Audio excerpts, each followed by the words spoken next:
Hey my loves, welcome to today's video. Today we're talking about why you need to be consistent and how to be consistent.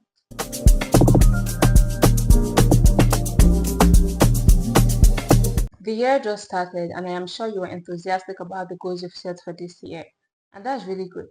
The question, however, is will you be consistent? Will you still be enthusiastic, or will you still have the same energy by next month, by July? It is one thing to start working towards something, and it is an entirely different thing to see it through till the end. In previous years, you've set certain goals, but for one reason or the other, you fell off. That's fine. However, this year, I want you to do things differently. I want us to do things differently. And sometimes it's not that you don't even want to achieve these things, it's just that you struggle with being consistent. So, I'm going to share a few tips on how to be consistent in this video. The first one, which I'm sure you must have heard a million times, is to know your why. What is the reason behind your goal? Why do you want to achieve that thing? You need to clarify and understand why you're doing something in order for you to give your best at that thing. Why are you going to the gym? Is it because your friends are going to the gym? Are you trying to impress someone, or are you just trying to stay fit? Your why has to be reasonable enough to keep you going even when you don't feel like it. We're human beings and sometimes we just don't feel exactly up to it, and that's fine. However, you need to have a clear vision as to your why in order to feel your motivation to keep on going when you don't feel like it. Secondly, you need to plan. The same way you need to have a clear goal and a clear reason behind your goal, you need to have a clear plan or strategy on how to achieve your goals. Having goals with no clear-cut plan on how to achieve them may become very confusing, and confusion could lead to discouragement. There are times when I forget to plan my day and the entire day just feels wasted because it feels like I have no direction for the day.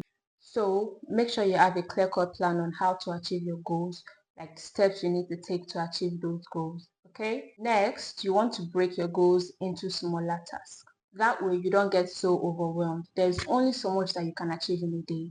You can't achieve all your goals in one day. There are a number of steps you need to take to finally get to where you want to be.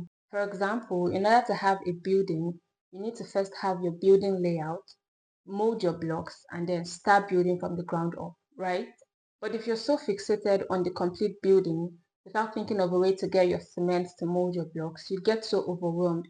You just be so overwhelmed without making any progress because you're just thinking about the complete building, but you've not thought of how you want to get your cement. You've not thought about the layout of the building. You've not even thought about getting people to help you mold these blocks, right? So instead of being so fixated on the end goal, which is good, try to break your goals into smaller tasks so it is easier for you to get to where you want to be or to achieve your goals without feeling overwhelmed.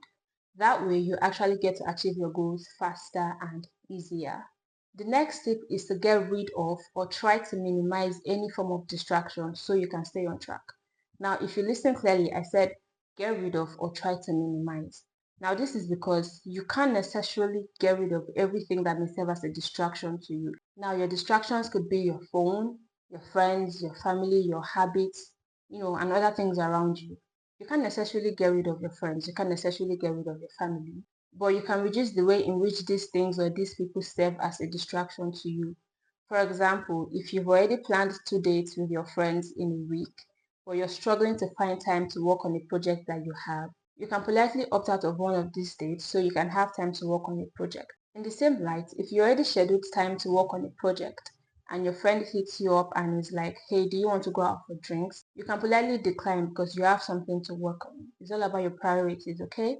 Now, the next step is to monitor your progress regularly. There's nothing that motivates you more than your progress. It pushes you to keep on going because it feels good to know that your efforts are reaping positive results. It also helps keep you accountable to yourself and helps you know what you're doing right and what you're doing wrong. Finally, I want you to know that taking a break is just as important as working hard. It is all part of the process of being productive. After working hard, you need to rest in order to refuel your body for the next day's work, right? So it is important to prioritize rest as much as you prioritize your work. Okay? That's the end of this video. I hope this video was helpful to you. Do not forget to like, share, subscribe, and leave a comment in the comment section.